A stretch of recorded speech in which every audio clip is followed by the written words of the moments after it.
Hello and welcome to the Codex Prime Podcast. We are on episode 128 and it is Thursday, July 19th, 2018. I am your host, Victor Omoyo, and with me as always is my co-host and social media chair, Carl Bird. What's good, y'all? Yes, indeed. We are back, another hot one, weather-wise. Not really. I find it to be rather, comfortable. Yeah, I mean, considering the past couple of days has been like a slow roast outside. You can fry an egg on the sidewalk. Yeah, I think you're over exaggerating. Nah, it's been pretty hot. Yesterday. It's been super hot. No, I was. You know what it was? I was in. I was in AC all day. Kyle, I hate you guys for switching days.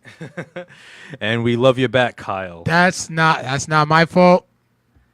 I mean, hey, listen.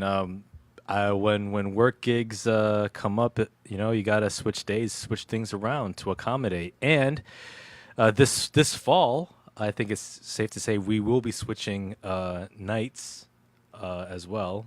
But more on that when the time comes. This is news to me. Oh, I didn't tell you? No, I'll tell you after the show. But yeah, Tuesday nights will eventually be a thing of the past. But Well, damn. I'm at the Equalizer too. Talk to you later. all right, man, enjoy that. Give us a strongly worded review. Yeah, man. I haven't seen the first Equalizer. Me neither. Yeah. I feel bad. Yeah. But we will be talking about Luke Cage season 2 and tonight's episode. There's enough time to be. Oh yeah. For y'all to have caught up. Oh yeah. So it's gonna be spoiler filled. So if you're afraid of spoilers, then hit the mute button once we touch on Luke Cage. But that's gonna be later on in the show. We're gonna be touching on some news and items as well as stuff we've been up to as per usual. And with that, as you're setting up the sharing the episode, rather, I'm going to start off with what I've been up to as well. Thank you. Yeah, you're welcome. And we got John Haponic on here as well. We gonna need you to stay for this one. Yes, indeed. Hopefully, we will get John on the show in the next couple weeks because the supervillain has to come on the podcast, man. He has to come on live. Everything. All right, I got you, Kyle. Yeah. So yeah, for me, what I've been up to, well, I've been on a comic book frenzy. Me too. I've been making a huge dent in reading my backlog of DC Rebirth / Universe comics. Trade paperbacks. I finished reading up to volume 4 of Green Lanterns. I finished reading volume 1 of Hal Jordan and the Green Lantern Corps. Those are some dope series right there, man. Like, if you've been thinking about getting into the Green Lantern series, then definitely start with the Rebirth / Universe series because they're really good. And I'm going to collect the rest of the trade paperbacks, and once I get up to a certain number, I'll go back and hunt for back issues.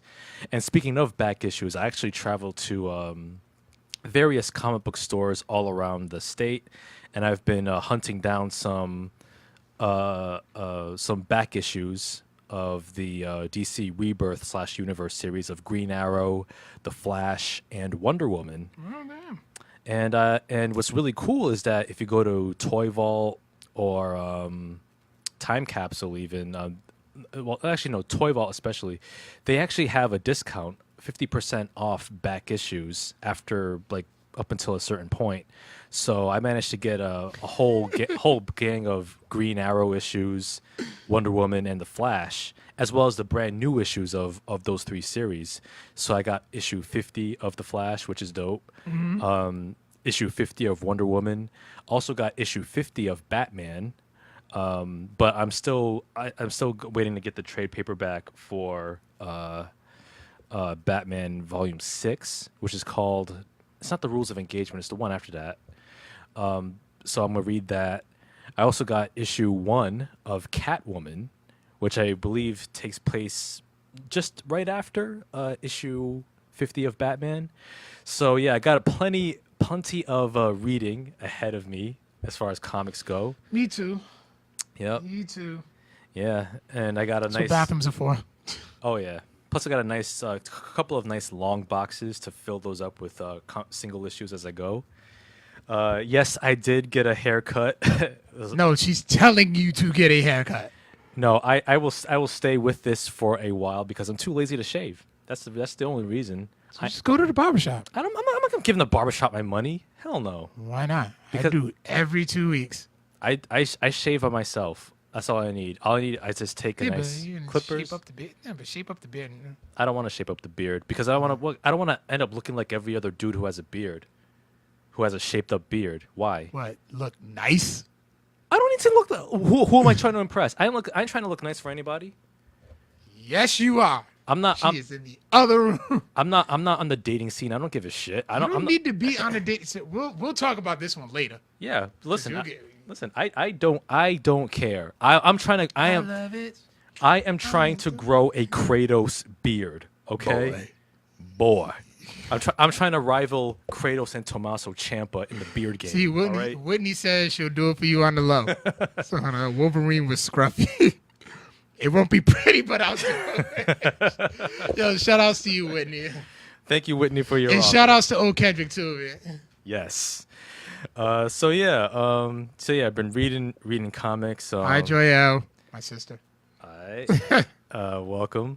And also, I watched this really, really dope movie, which is out in theaters now, and I encourage everyone to go see this. It's called Sorry to Bother You.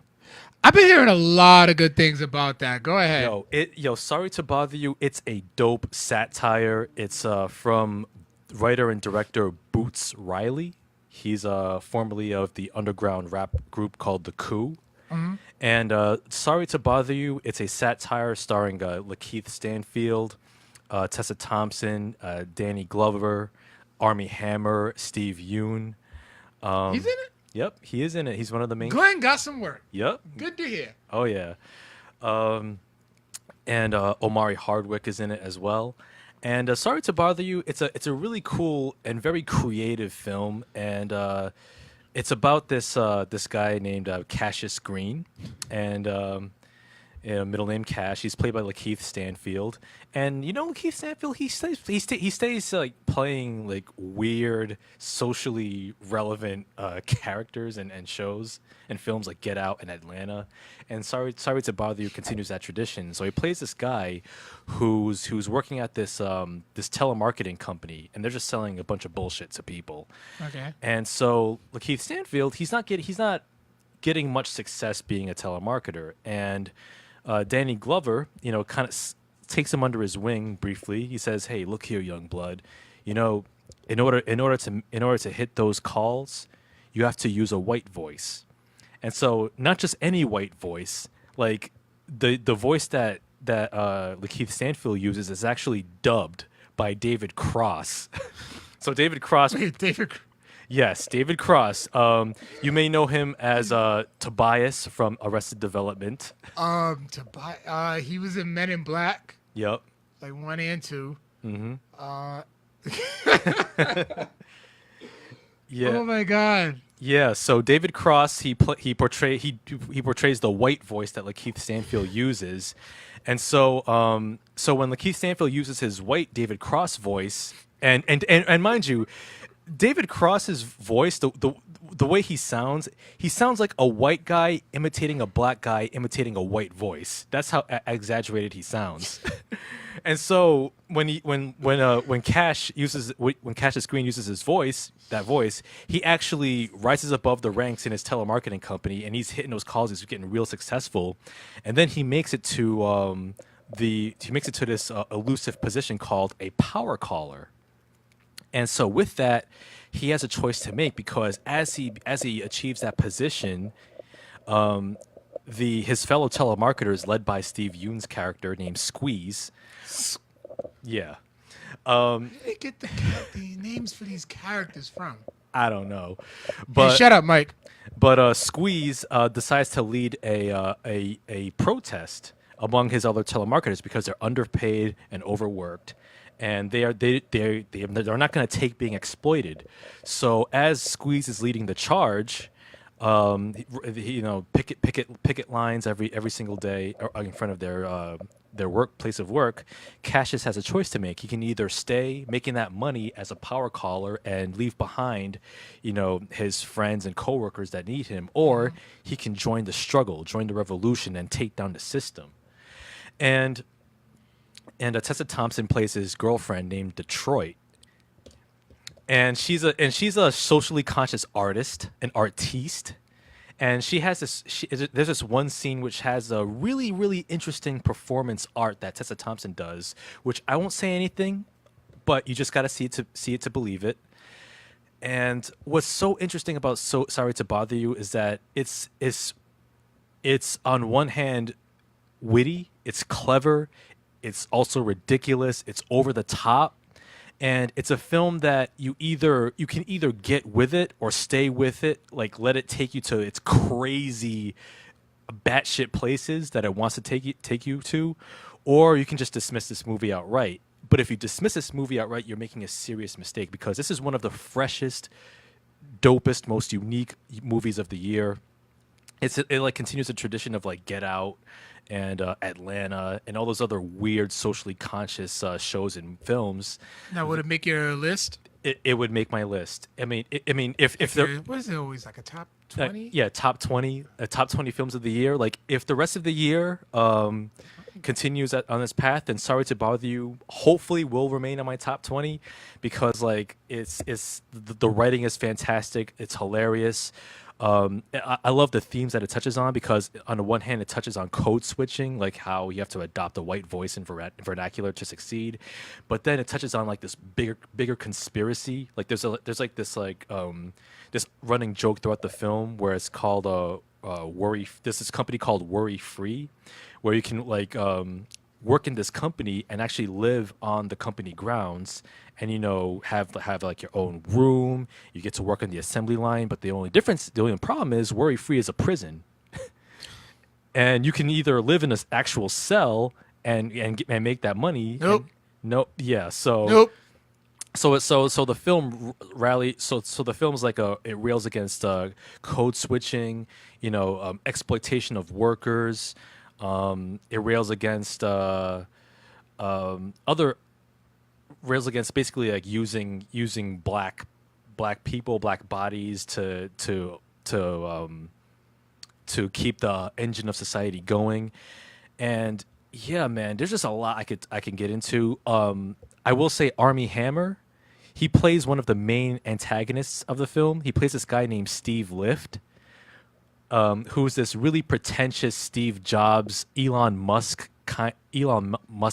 douchebag, who runs the company that Cash works for. And Armie Hammer, I give him props because he's taking these interesting supporting roles in these films, like from The Social Network back in 2010 to Call Me by Your Name, and now this film.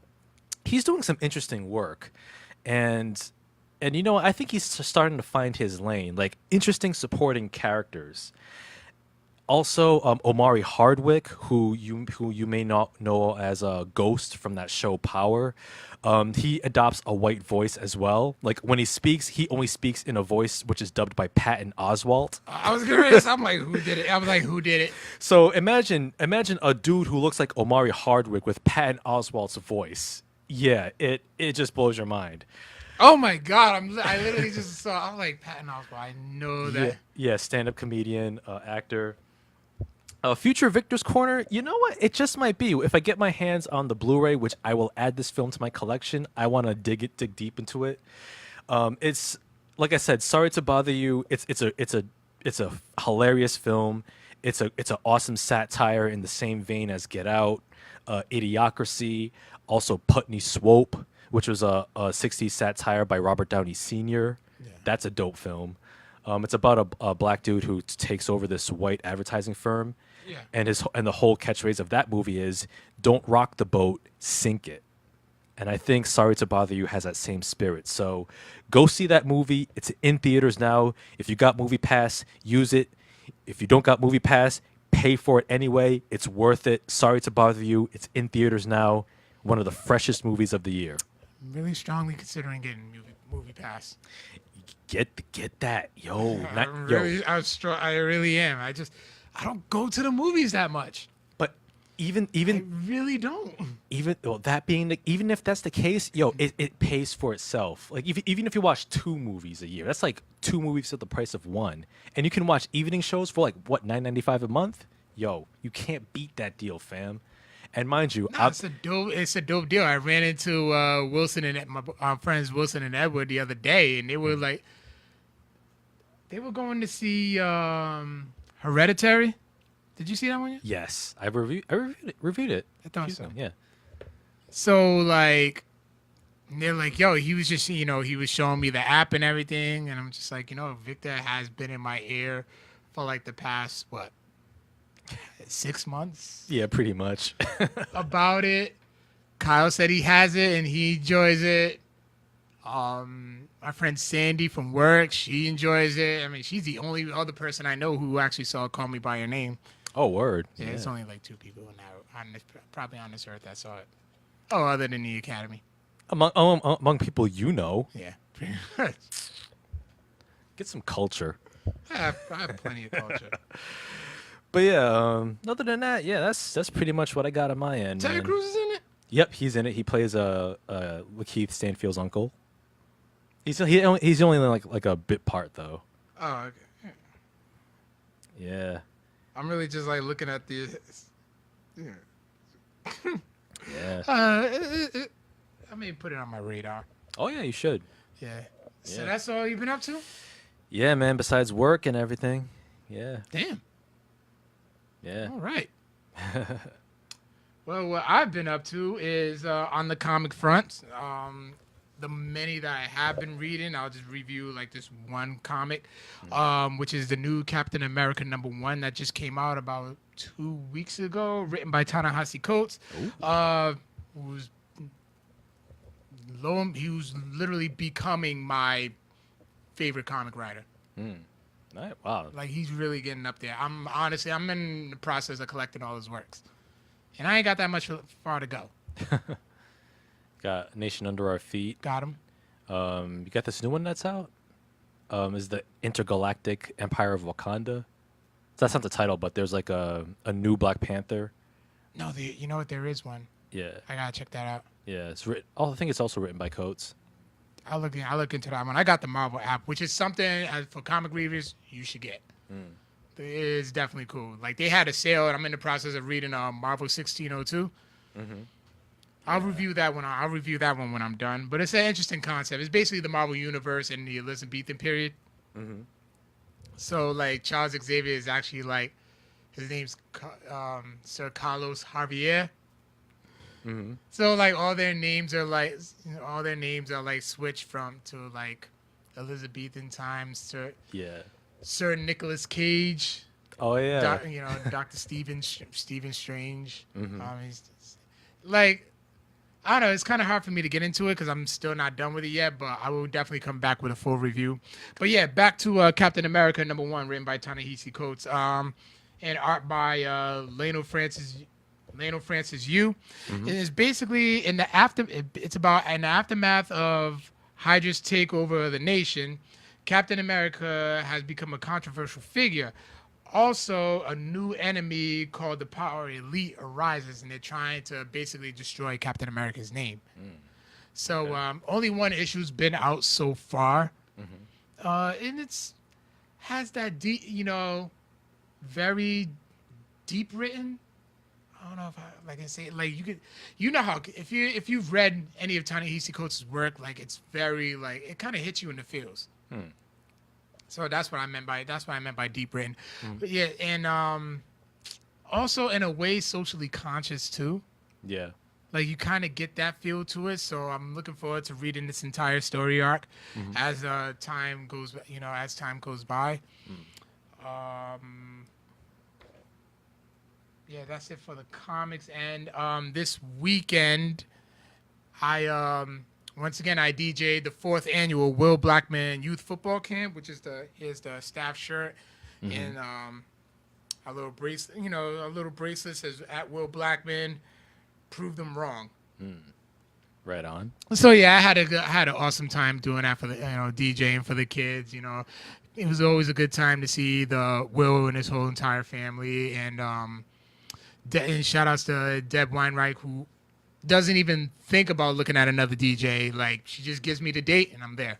Nice. So that was Saturday's camp, and then also Sunday's camp. Well, first of all, Saturday's camp had about 300 kids there.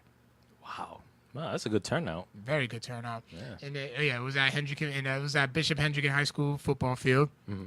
And then Sunday was actually the combine camp, strictly for high schoolers, and it was about over 100 high school students came out. Nice. Because like in Rhode Island, it's not really a lot of schools, especially like with good football programs where kids can get noticed, and there are some talented kids here. So this was a way for them to get noticed. It was a joint venture with Arena Football Pro and Rhode Island native Kyle Rowley. Yeah. And and they actually recruited like collegiate scouts and some pro scouts as well. Other players who have had experience in the pros and on the college level, and they was just running a combine.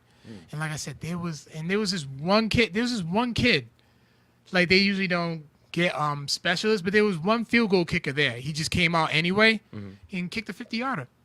Nice. That's what's up. They just said, you know what? You're the only specialist here.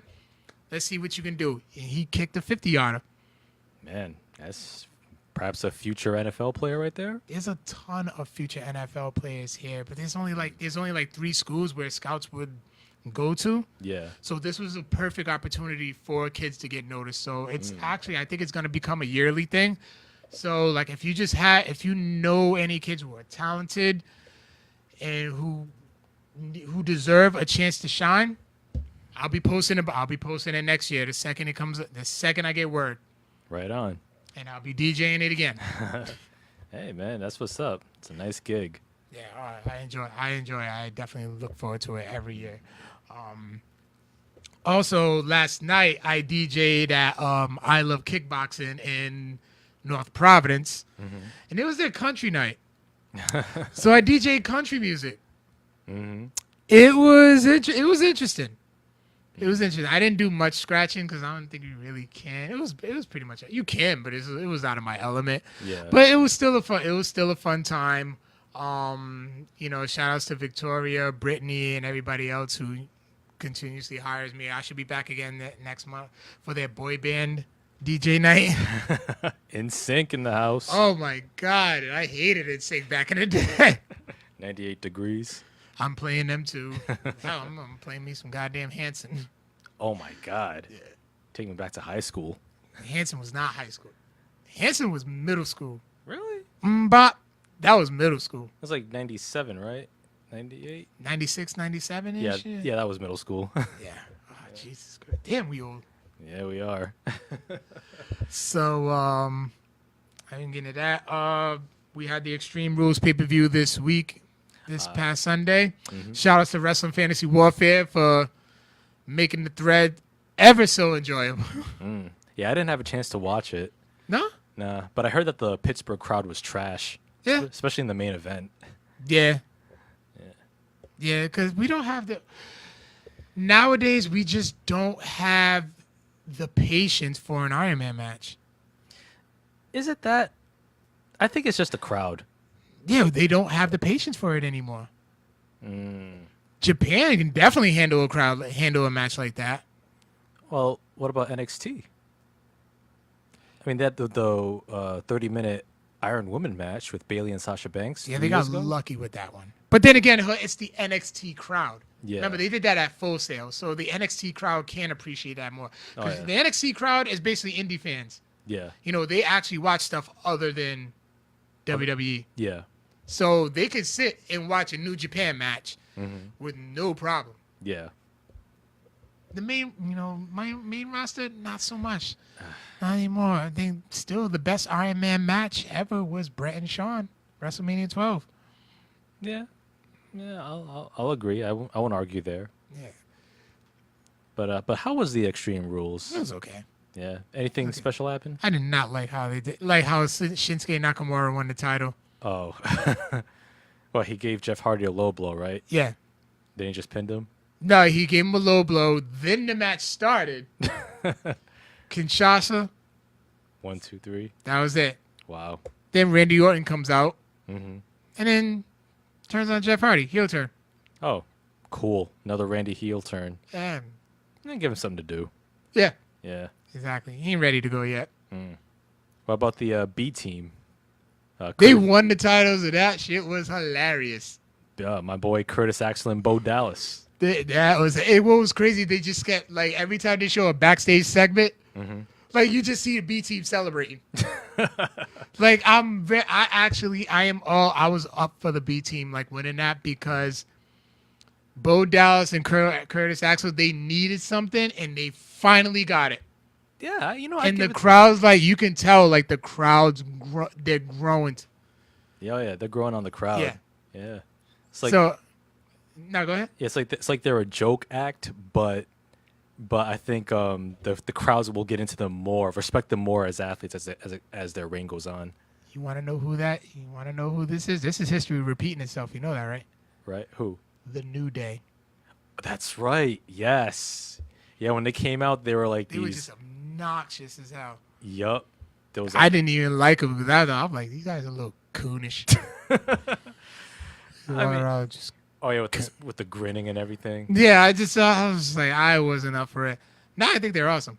Oh yeah. They're just hilarious to me. And you know what helped? What helps too is the up, down, down. I am such a huge fan of that channel. Yeah, me too. Yeah, and that was organic growth right there. Yeah, it was. So give the B team time. Yeah, that's what's up. I like that. I like this. All right. And then also on the WWE Network, I've took a liking to something else to wrestle with Bruce Pritchard. Okay, I heard about that. Very interesting. Now, it's like you would think. Well, it's interesting because Bruce Pritchard was a producer for the show, for the WWE for many years. So he had that insight. Mm-hmm.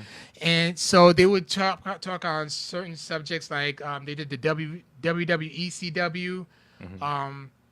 The Big Evil version of The Undertaker. Yep. And enter CM Punk. So he got to tell the story, those stories from his point of view, and then he would actually do, which are actually pretty good impressions of like certain other like members of the creative, like Vince. Mm-hmm. He'll put like a big head. Mm-hmm. Like it's like a mask, but it's just a head, and he just puts it in front of him, and then he'll do the impression. Mm-hmm. So he'll do like Michael Hayes, John Laurinaitis, who like he basically puts off as he's like a big Vince ass kisser, the biggest yes man. I would have thought that Bruce Pritchard would be the yes man. Yeah, and he's actually not. Wow, that's a surprise. Yeah, what's surprising too is like he'll say some bad stuff about the company and on the network, but they won't get into because it's an actual podcast. If you actually look on like your iTunes feed, he does talk about other subjects. Yeah.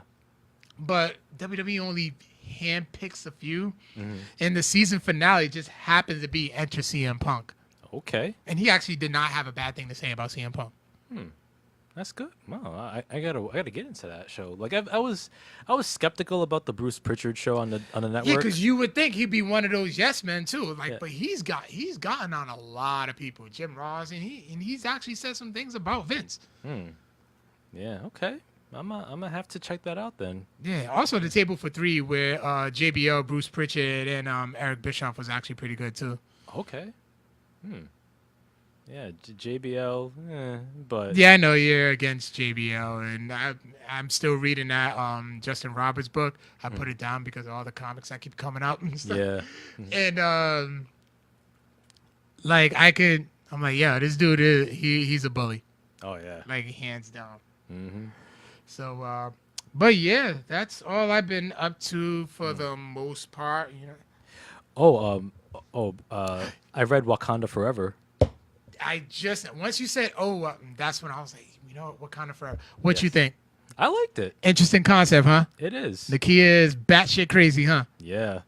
Yeah, I was like, oh wow, this is how she is in the comics. Yeah. Wow. Which reminds me, I hope when they make the Black Panther sequel, I hope they don't turn Nakia heel. I want Nakia to go heel. Yeah. I want to see. I don't know. When's the last time? Have you ever seen Lupita Nyong'o be a bad guy? No, I haven't. It'll be an interesting turn. It Have you ever seen, other than Hardball, have you ever seen Michael B. Jordan be a bad guy? No, I have not. And his first time doing it, what happened? Shit, tore the roof off, Killmonger. Nakia, Lupita Nyong'o, I think she can do it.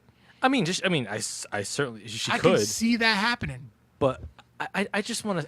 We just love her too much. Yeah, I just want to see black love on the screen, man. Just keep it as black You love. saw it at the end of the movie. No, that's not enough. We need a whole movie of it, though. You don't need a whole movie of it. You know, Nakia. But then I had to mention, with Disney acquiring Fox, we may see Storm and Black Panther fall in love. True, it's a possibility. So But I will say, turn somebody else heel. no. I want to see it happen. I don't know. I want to see tears in the eyes of Victor. How does that fucking feel, you dick? Oh, listen, man. When I heard that little kid in Avengers: Infinity War tell his dad, "I want to go home." When everyone's turning to ash, I was like, "Yup, that's what I wanted." I got what I wanted. You sick fuck. Hey, man, listen. The world's a dark place, and kids gotta learn. Yeah, especially for people who cry at fucking Coco and finding Dory. Listen, Coco hit me emotionally. Remember Me is a. Don't Okay, don't don't turn it off. Let's get to the news. Oh wait, no. So but continue on with Wakanda Forever, Amazing Spider-Man. Yeah, Amazing Spider-Man with Wakanda Forever. Yeah, it's a dope concept. So the Dora Milaje, they're pursuing Nakia, and Spider-Man gets involved, and it's really cool. It's a pretty light story For now. So it appears that there's gonna be the Dora Milaje. They're gonna team up with different heroes as the months go on. So next month's gonna be X-Men. Yes. And I think there might be some other heroes after that. So and I don't know who, so I'm interested to find out. Yeah. So Told you Marvel Comics ain't so bad right now. I mean, They have some pretty dope concepts going on right now. Yeah. I mean, but I'm really looking forward to their Fantastic Four reboot next August 8th, I want to say. They pushed it back to August. Okay. Assholes. Yeah. Hey, with Fantastic Four, and it's a tainted brand for now, so they got to get it right 100%. Definitely. Yeah. Definitely. I cannot wait. Yeah. But yeah, Wakanda Forever, check it out. Issue 1 is in stores now. Amazing Spider-Man, Wakanda Forever. I dig it. Good. Yeah. So yeah, let's get into some news here. So we begin with some wrestling news coming at you with Hulk Hogan, who has been reinstated into the WWE Hall of Fame this past Sunday. WWE reinstated Hogan after removing his profile from their website exactly 3 years ago in July 2015 due to his racist remarks he said in his 2012 sex tape, which leaked online. Gross. Yeah. In which he repeatedly used the N-word and even outright stated that he is, in fact, a racist. Kofi Kingston and Titus O'Neil released statements on social media in response. Kingston, on behalf of the New Day, wrote that they are indifferent about Hogan's return to the Hall of Fame and have no problem with it in the slightest degree. However, they added that they will not forget the racist comments Hogan made in the past. Titus O'Neil posted similar thoughts, stating that he is open to giving second and third chances for individuals who make mistakes and show true remorse for their actions, while also stating that he is also dissatisfied with Hogan's reinstatement into the Hall of Fame because of the fact that Hogan never apologized or displayed any contrition for his remarks. And as Hogan's apology was basically, "Oh, I'm sorry that I got caught on camera or caught on tape saying these things." WWE Hall of Famer Mark Henry also said that there's a 50-50 split among WWE's black wrestlers regarding Hogan's return to the Hall of Fame. Yeah,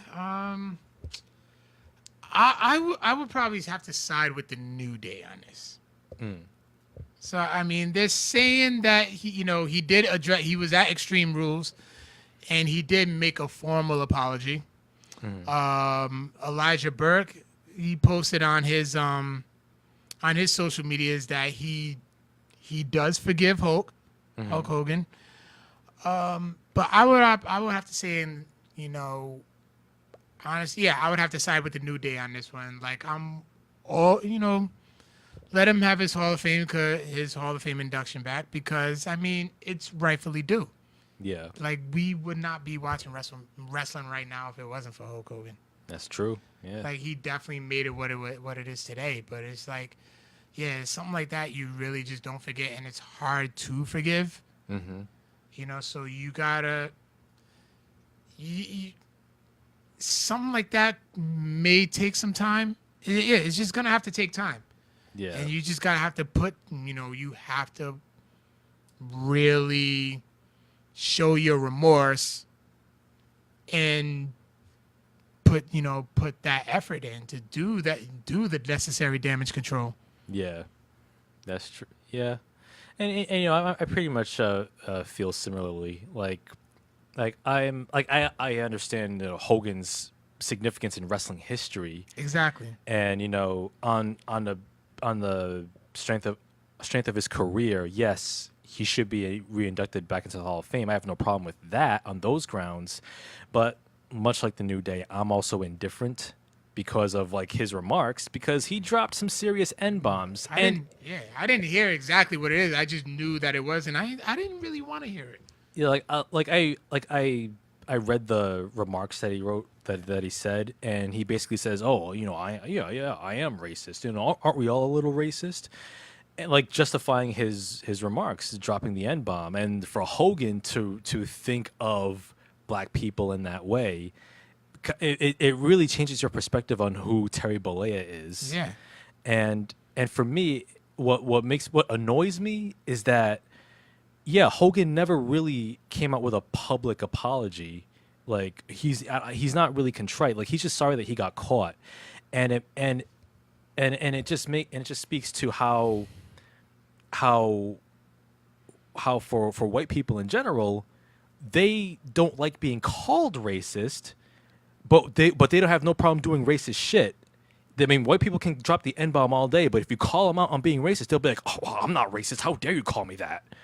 It's like, and the reason why that annoys me is because when you put a clear label to the problem, racists don't like that. Racists don't like being called racist. So if racists take away that label, they can make the whole problem seem vague and amorphous enough that they can gaslight you in saying that, "Oh, well, I'm not racist. You're a racist for calling me a racist," even though they just dropped the N-bomb or said a bunch of shit.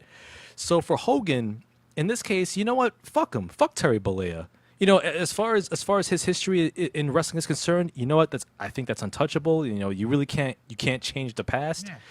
But I still think Hogan only cares about one person, and that's Hulk Hogan. He's always gone into business for himself. He's a politician, backstage politician, career politician, and as far as I'm concerned, Hogan only cares about his own legacy. He only cares about lining up his own pockets. He doesn't give a shit about black fans or fans in general. So as far as I'm concerned, Hogan could go fuck himself. And that's how I feel. It is what it is. What did it say? Let's see what time does. Well, I will say this. You know what? Maybe a 10, 20 year, maybe 1, 2, 3 decades from now, when Hogan's dead and gone, hey, maybe we can forgive him then. Maybe we can look back at his legacy with rose-tinted glasses. But for now, fuck him. Hey, I'm not arguing. You know, I'm not arguing with it. I have I'm much more. I guess I'm much more forgiving. I was always like raised to forgive at at some point. So yeah, just I'll give it time and see what's up. If I don't really see any like significant or sincere changes being made, then it's just like whatever. Yeah, but you know what? I mean, if it was up to me, like I would Chris Benoit his name. But you know what? I'm not Vince McMahon. Yeah. Anyways, let's move on to some other happier news here. Joaquin Phoenix's Joker movie has gotten an official release date. It comes out October 4th, 2019, and will simply be titled Joker. Todd Phillips of The Hangover fame will be directing, and Martin Scorsese will be executive producing. Now, Todd Phillips and Scott Silver, who wrote 8 Mile, are the screenwriters for this Joker movie. And Joker is budgeted at $55 million, modest budget, and it will take a darker approach than the DCEU films, of which this Joker film is not a part of. It's going to be a darker approach? Yes. So the screen's going to be black and all we're just going to hear is dialogue? Pretty much. No lighting. They're not going to spring for lighting equipment on this one. Oh, man. No. But you know, I'm actually looking forward to this because Joaquin Phoenix, he's a fantastic actor. Yeah. And it's got a good pedigree behind it. And, you know, I've always wanted to see like a separate, like standalone comic book films that's not tied into like one universe. Did John Haponic just like downplay something from the DC universe? What? He literally just said no one cares about that Joker film. Birds of Prey with Harley Quinn. Hey, you know, he's starting to see a little bit of light. A little bit. You did say that he said he liked Ant-Man and the Wasp. Yeah, he does. He does like Ant-Man and the Wasp. Yeah, it's a little bit of light. Yeah, a little bit. Flicker. Yeah, we'll take what we can get. But I will say the Birds of Prey film has potential. But I will say this Joker film with Joaquin Phoenix, I'm looking forward to it because, you know, I like to see standalone films that explore different characters and it's not tied into one universe. That way you can have maximum creative freedom. But the MCU's doing it, but they're doing stuff right. Yeah, MCU's doing it right. Like they don't have standalone films, mind you, but they're doing the shared universe thing right. DCEU, they're still struggling. Hopefully Aquaman might turn things around, aka Aqua Reigns. Such a goofy look. Hey, what was that? No, it's the look I just gave the camera because I was looking at John Aponic. Todd Phillips can't do drama. We don't know that. I mean, I don't know what other films he's directed besides Hangover. We said Jordan Peele couldn't do anything else. Yeah, well, Jordan Peele's doing it now, producing Black Klansman, directed by Spike Lee. Him and Childish Gambino, him and Donald Glover are supposed to be working together on something, right? I believe so, yeah. Oh, damn. But yeah, Joker, Joaquin Phoenix, yo, I'm there. And who knows? Maybe Joaquin Phoenix has the acting chops. He might be just as good as Heath Ledger's Joker. That's the bar right there. It is. And it's a high bar to complete. It is. Like we said, it's a partial reason why it killed him. I won't touch that. But anyway, we got some other news here. Zombieland 2 comes out October 11th, 2019. And the 4 original stars from the first film, Woody Harrelson, Jesse Eisenberg, Emma Stone, and Abigail Breslin, will be returning, as well as original Zombieland director Ruben Fleischer. Deadpool screenwriters Paul Wernick and Rhett Reese will pen the script. Watching it. I loved the first one. I went did to the too. movies to watch that one with a whole group of us. I mean, I laughed. Man, the Bill Murray cameo. Oh, yeah. You could not just go wrong with it. Like, first of all, it caught me completely off guard. Yeah, me too. And that's what made it so great. Mm. And then just Woody Harrelson, Bill fucking Murray. I had to get that out. Yeah. You know, can you believe Zombieland is going to be 10 years old next year? Came out in 2009, man. It sure is. Fuck. Yeah. Yo, The Dark Knight was 10 years old. 10 years old Like this a couple month. of days ago. Yeah. Yeah. I remember. I remember that because it was back when I was wrestling, Mm-hmm. and there was there was an EPW event. I don't know if Mike's still watching, but he can attest to this because he was there. Yeah. There was an EPW event that we was working the same night that movie premiered, like that Friday night when the movie premiered. Wow. Yeah, there was not a lot of people there. and then Bob just says to himself, "Oh, that's what I get for scheduling an event on the day the greatest movie ever made comes out." Yo, like The Dark Knight, man. That's one of two films I've seen twice in the theater on the same day. The other one being The Last Jedi. Jedi, yeah. Yeah. Jerk. Hey, it was well worth it. But yo, The Dark Knight, man, 10 years. That was my first Blu-ray. Oh yeah. And I said I will not buy. I made sure that was going to be the Oh yeah. Can't think of a better choice, man. And yo, I think like Crank was like my second. 1 and 2, it came in a double pack. yeah, those are fun movies. But yo, The Dark Knight, 10 years later, now that we're talking about it, still, in my view, still my favorite comic book film of all time. Comic book superhero film of all time. Like, Black Panther Infinity Wars is up there though. okay, yeah, I'll pop. like, for me, like those have got to be the top 3. like for me, like my top 5 so far would be The Dark Knight in order: The Dark Knight, Black Panther, Logan, The Dark Knight Rises, and Batman Begins. Still my top 5. I probably would say what? And this is in no particular order. Okay. I have to like watch all these over again so I'll probably say The Dark Knight, Black Panther, Avengers Infinity War, Deadpool, Interesting. and Spider-Man 2. Okay. Yeah, Spider-Man 2 still holds up, man. Love that The film. only one that still holds up. Well, the first One's two. okay. Yeah. One was okay. Two Two is better, I agree. Yeah. Yeah. But yeah, Zombieland 2, man, I'll be there. As a tagline goes for the first film, nut up or shut up. That had nothing to do with the movie. Yeah. Woody Harrelson did not get paid at all for that movie. Are you serious? Yeah, he did not want to get paid. Why? I can't remember, but he didn't get paid for it. Huh. He was like okay with it. Wow. Like it's like he volunteered to do that movie. Man. Well, hopefully he'll get some money for this one. Oh my god, I love this character too. Yeah.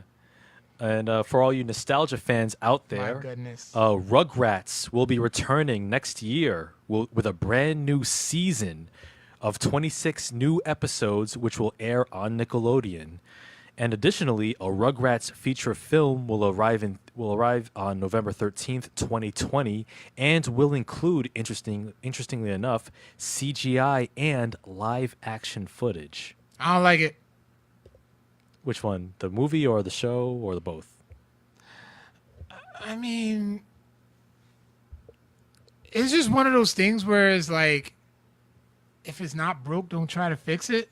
Mm-hmm. But even then, it's just like I think like the later episodes, I didn't even like bother watching them because I liked my original Rugrats. Yeah, yeah. When they were still toddlers. Just still toddlers. Like I peeped the all grown up thing. Mm-hmm. I was like, all right, cool. This is what they look like as grown up, and I just kind of kept it moving.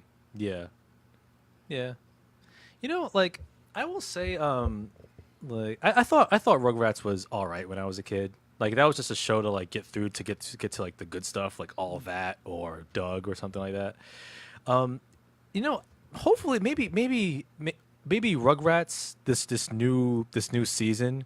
Like since we already saw them as teenagers, maybe we can see them as adults, right? Yeah. And then like it can take him in some unique, mature directions. Like Tommy Pickles, he could be like this washed out college graduate who's struggling to find a job, and so like he has to like. He's desperate because student loans are like No, not students Tommy. like Not Tommy. student hold Not on Tommy. let me finish my pitch. Like student loans are dragging him down. His baby mom's is like on his case all the time, and like he's being hit up for child support, and like his parents are kicked him out of the house because like he's pushing 30 and like he's still living at home. And so like life is going like shitty for Tommy Pickles. And so Tommy Pickles decides, well, you know what? Life's gotten me down. I'm desperate. I gotta get that money. I gotta get that guap. So Tommy Pickles, he starts trapping, right? So Tommy Pickles starts getting into that trap lifestyle, and then like things like financially are starting to pick up for him. But unbeknownst to him, as he's building up his trap empire, his boy when he was a kid, Chucky, remember him? He grows up to be a cop. And he's on the case, and he's starting to like establish a paper trail. So like you can turn Rugrats into like a cop drama right there with Tommy Pickles as like this budding kingpin. Chucky's a cop that's on his tail, and Angelica, remember her? And Angelica, like she's like this madam of this whorehouse, and like she's got her girls like pimping the street, right? You been And watching then, like, Mystic River? what? That's a random choice. What? I mean, that's a great movie. Clint Eastwood directed movie, Mystic River. Oh, he directed it. Yeah. I'm like with Sean Penn and Yeah, Sean Penn, Kevin Bacon. Oh shit, that is the same plot. Yo, right there, son. that took place in Boston. Lawrence Fishburne was in that movie. That is a really good movie. Yeah. With an interesting plot twist too. Yeah, it was dark. I love that movie. Yeah, I do too. Yeah. But yeah, like No, leave him right. No, get your little dirty, get your little dark ass.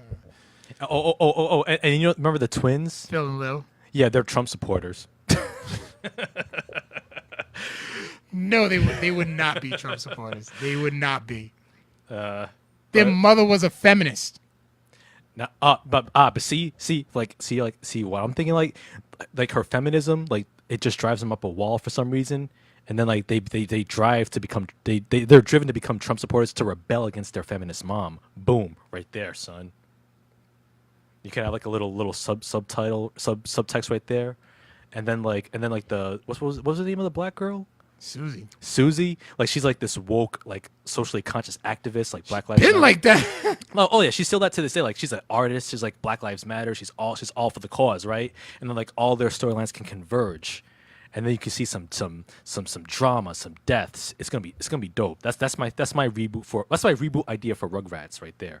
Send it to Nickelodeon and see what they say. I would do that. No, you won't. Oh man. Shout outs to Eric and Darius watching. But yeah, you know what? For the nostalgia fans, hey, go nuts with it. You know what? But I would like to see a reboot of Doug. Well, not a reboot, but like a continuation. I liked Doug. I like Doug too, and that's why if it ain't broke, don't try to fix it. I'm saying, just you can still keep it in the same town, same age group of characters, and just like they just have on new adventures. No, they're gonna listen to the beats. Yeah, they're like the beats are probably dead. or the beats, like in order to like evolve, they get into like mumble rap. So the beats could be so the beats could be like the Migos of the show. And he's the educated one out of this one. He's the one with the college degree. I don't know why my mind is. Hey, listen, I'm just saying, like we're trying to make these shows relevant for the modern age for 2019. You don't need to do all that. just stop, Art. Just stop. Yeah, let me stop. Yeah. Let me stop before I give these people ideas. We got some other news here coming at you as well. Marvel's Black Widow film finally gets a director. It's really happening. It's really happening. It's on its way. Australian director Kate Shortland, who directed the film Berlin Syndrome, will helm the long-awaited movie, which will be set before the events of the first Avengers film interestingly enough. So it's going to be a prequel. Marvel Studios met with over 70 filmmakers, prioritizing finding a female director. Among the ones Marvel met include Ama Asante, who directed Belle, Kimberly Pierce, who directed Boys Don't Cry, Melanie Laurent, Galveston, and Maggie Betts, who directed Novitiate. Novitiate, I think that's how you pronounce it. Kate Shortland, who was the eventual pick, was reportedly Scarlett Johansson's favorite. And no release date has been announced yet. I would like to see a Black Widow origin story, so I'm up for it. Yeah, I'm up for it too. Marvel and Disney should just be dicks and just steal Patty Jenkins away.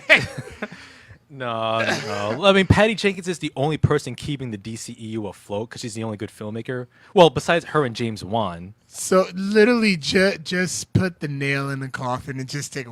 You know what? I'm gonna be honest with you. Guess what? Patty Jenkins will probably just leave on her own.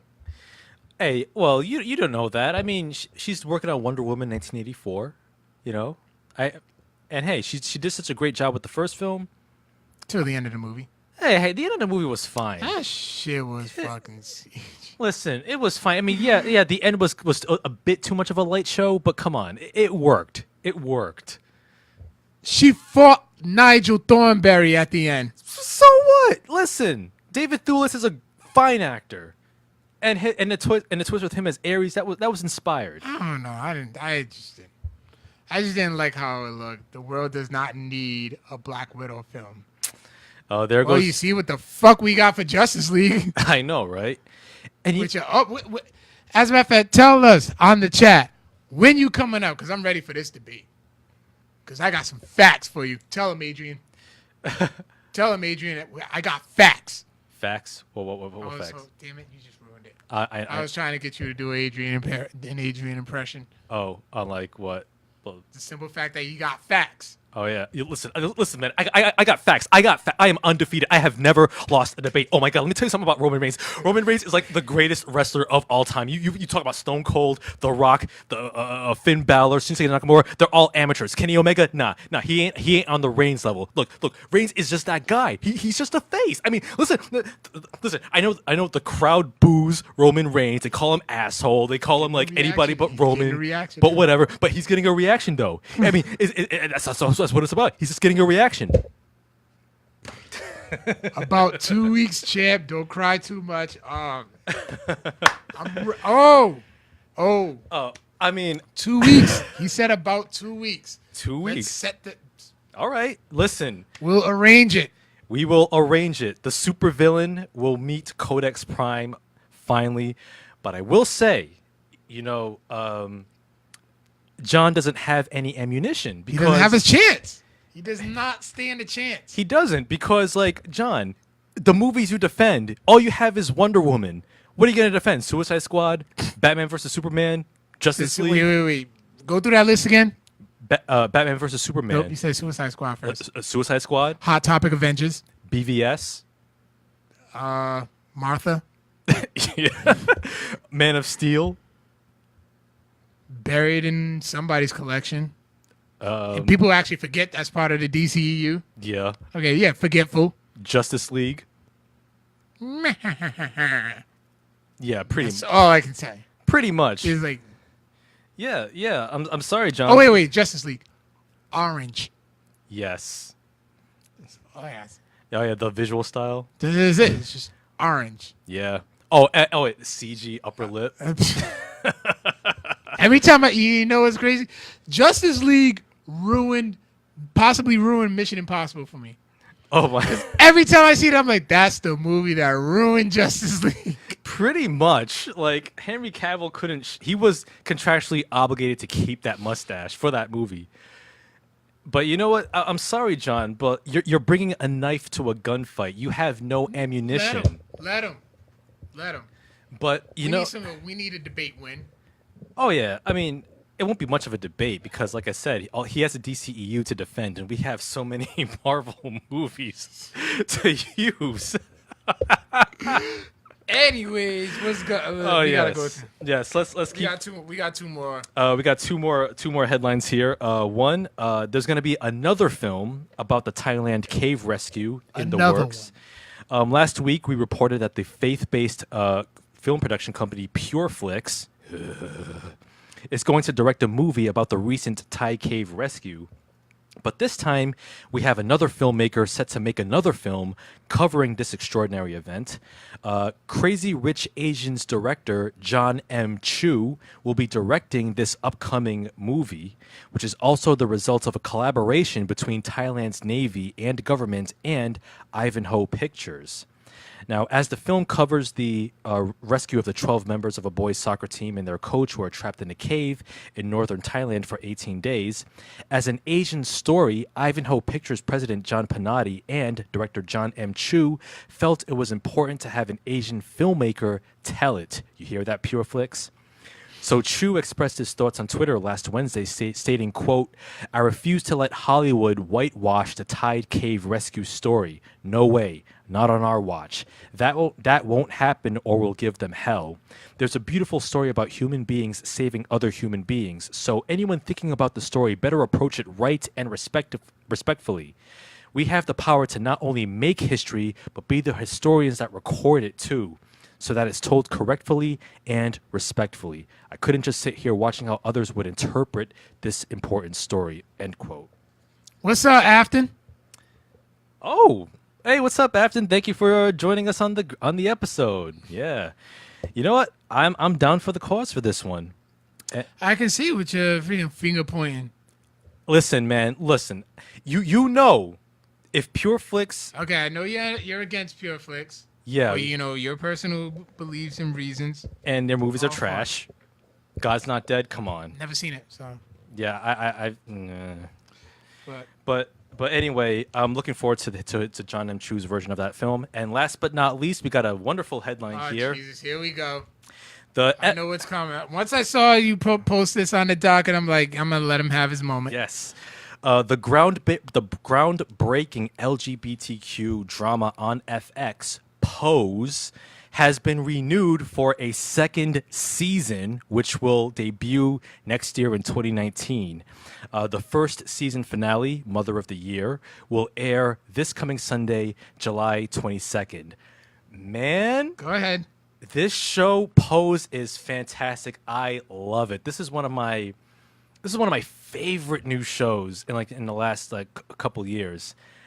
I mean, the category is live, work, pose, and then he vogues and everything. Oh, I love this show. This show is near and dear to my heart. Oh, this show gives me so much life. Carl Anthony Bird, you gotta watch this show. My dick.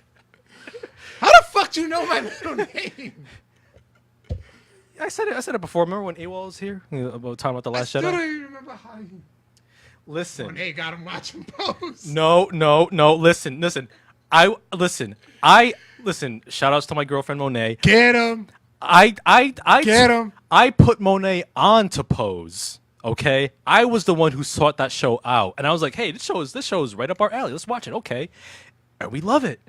I'm telling you, this show is groundbreaking. I mean, I'm talking about the LGBTQ, the transgender cast, and it's so important of having representation behind the camera because you have writers and directors who produce these awesome episodes like Our Lady J, Janet Mock, among others. Man, this show is the motherfucking truth. I'm telling you. Yo, listen. She's making comments about my middle name, you jerk. Listen. If you have not watched Pose yet, please put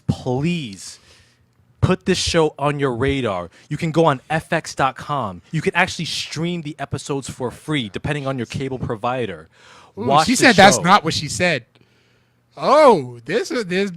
Listen, is this another case of who got Victor into who? No. I will not have. AWOL got you into Star Wars, and now Monet got you into Pose. Listen, first of all, I put AWOL on to Star Wars. That's a fact. 2, I put Monet onto Pose. That's a fact. Okay? I was the one who sought that show out. I'll later confirm this. Yes. I will later get the truth. Yes. But you know what? Where's she at? You know, that's all immaterial because Pose it's a groundbreaking show. It's an exceptional series. I love it. If you haven't seen it, please, please, please make some time for this show. 7 episodes out so far. The 8th episode comes out this Sunday. It's a season finale. Dude. Just go. Go ahead. Go ahead. I know you want to.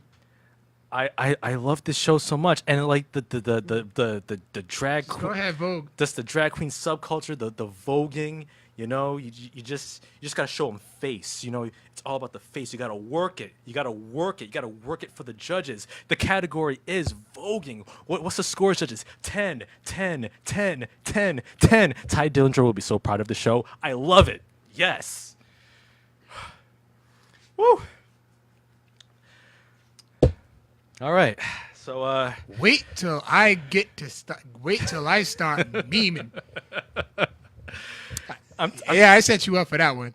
It's all right. You're about to get me. Listen. I will willingly be a meme if it means I put more people on to Pose. That's all I'm gonna say. But yeah, let's get into our main topic, which got me just as excited, and we're talking about season 2 of Luke Cage. I love the theme music. Oh my god, I should have just. I don't know why. Oh, are you gonna cue it up? Yep. Yeah. So as you're queuing it up, Luke Cage season 2, we're gonna be getting into some spoilers, a spoiler-filled thoughts and discussion on the second season, which just dropped a few weeks ago on Netflix. So if you haven't seen or finished the season 2 of Luke Cage, just be sure to put this on mute because we need the viewer numbers. Knocked it out in the first weekend. Yeah, man. And yo, I will and like let me set it up. Let me set it up as you're looking for the theme music. Oh, here you go. Okay. Hurry up, it's the theme song. It's not long. Yeah, so Luke Cage season 2. It takes place right after the events of season 1 when Luke Cage Actually, right after their Defenders. Oh, right after Defenders, thank you. So Luke Cage, he's now the bulletproof defender of Harlem. He defeated Diamondback, his long-lost brother, and he has become a celebrity. So people are starting to make money off his name, off the Luke Cage app, and he's basically running around defending Harlem. But there's a new threat in town, John McIver, a.k.a. Bushmaster, coming straight from Jamaica. And he's about to reclaim his foothold in Harlem. And he not only has a vendetta against Mariah Dillard. Stokes. Mariah Stokes. So now it's up to Luke Cage to not only take down Bushmaster, but he also has to take down Mariah Dillard, Stokes, as well. That was nice. I can't wait to listen back at it. Yeah, man. Listen back at it. And so, first of all, Afton, stop being a hater. Luke Cage was not just okay? So you can have a seat. First of all, John Aponic says more Iron Fist. Shut your fool mouth. How dare you, John Haponic? You know, just for that. But you know what? We'll save it to when we get to the spoiler. Yeah, I'm gonna say initial thoughts of the show. All right, just for that, John. Oh, the gloves will be off when you come on the show. But initial thoughts on the show. I loved it. I thought it was even better than the first season. I thought just as good. Just as good. Because you know what it was? Because it hit me just as much as the first season did. Like the first season, it hit me hard. Like, yo, we got Luke Cage, we got our black superheroes. Like, yeah, this was it. Like, I wanted to dedicate I wanted my time to be nothing but Luke Cage. Hence why I was able to finish it in one weekend. Yeah, I hear you, and it's well worth it. Because like for me, I thought it was even better than the first. Like, I thought the storyline was even stronger because like it was because in the first season, like people like the main criticism of the first season was that like the first 7 episodes were great because you had Cottonmouth as that great villain, and then once he was killed off, you had Diamondback, and it was kind of it was lackluster. It was a bit lackluster. He wasn't as impactful as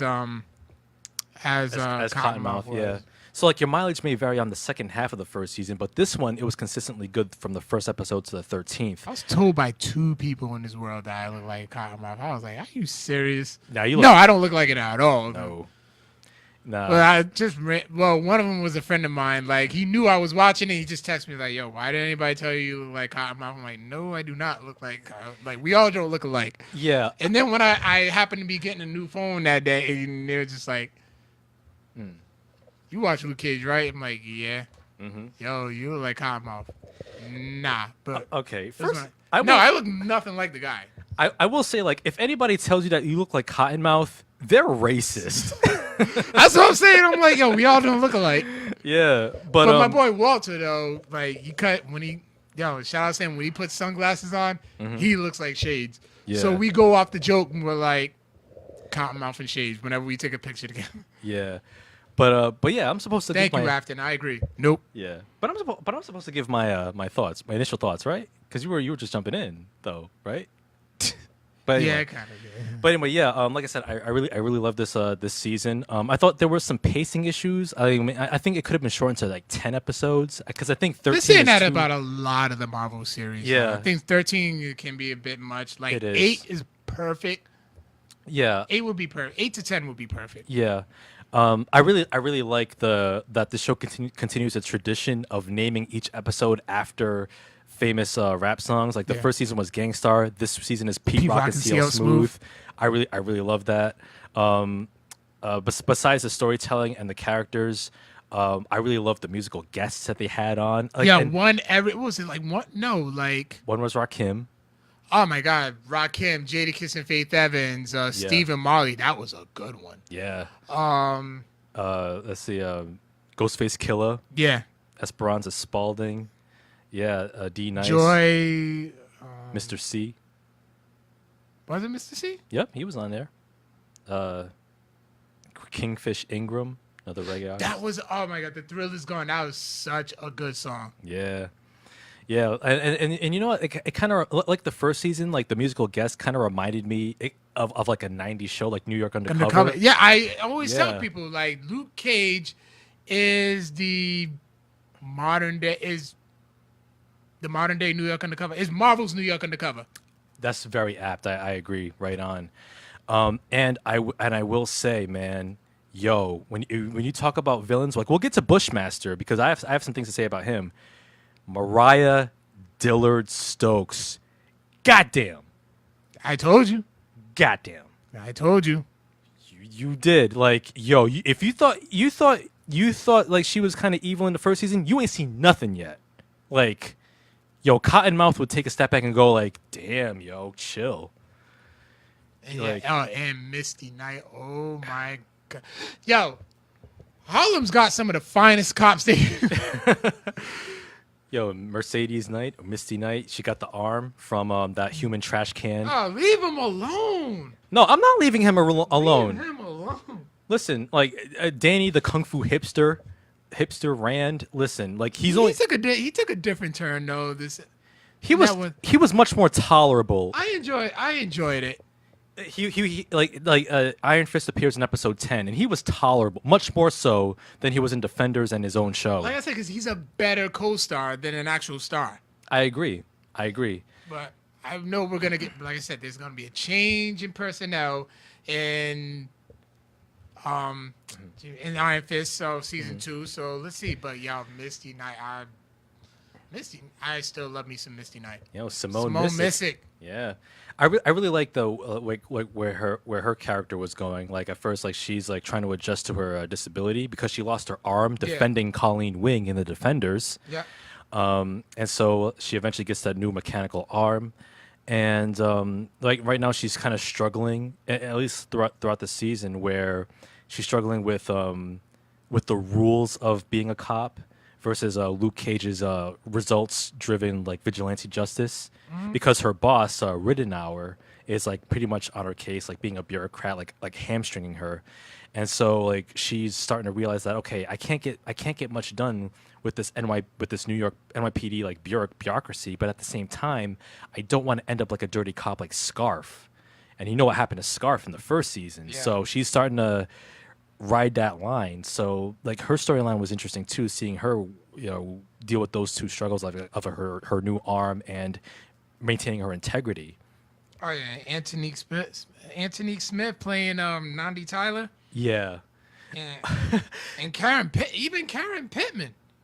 She was She played Priscilla Ridley. Yeah. I'm like, I got some banging cops. Yeah. Yeah, and interesting characters in their own right. Like I really like the dialogue between the banter between Nandi and Misty, because you could tell like they just don't like each other. Yeah, you know who Nandi was, right? Who is She she? played Faith Evans in the Biggie movie. Oh, in Notorious, right? Yeah. Oh shit, that was her. Oh yeah. Okay, I knew she looked familiar. But Yeah, it was killing me It was killing me as I was watching it. Like it was just so funny because you could tell like, they have a history and they don't like each other. Like there was like one part that made me chuckle where it was like one part where like Nandi was like singing, like with her partner, and then Misty was like, you know what, you're not built for this cop life. Why don't you just leave? Why don't you just quit and go audition for The Voice or some shit? And then like they just like have like a little spat, kind of. Yeah. Oh, and Reggie Cathy. This was his final performance, right? Yes, the late great Reggie Cathy in his final performance as let me see, what's his name? James Lucas. James Lucas. Reverend James Lucas. Yep, the father of Luke Cage.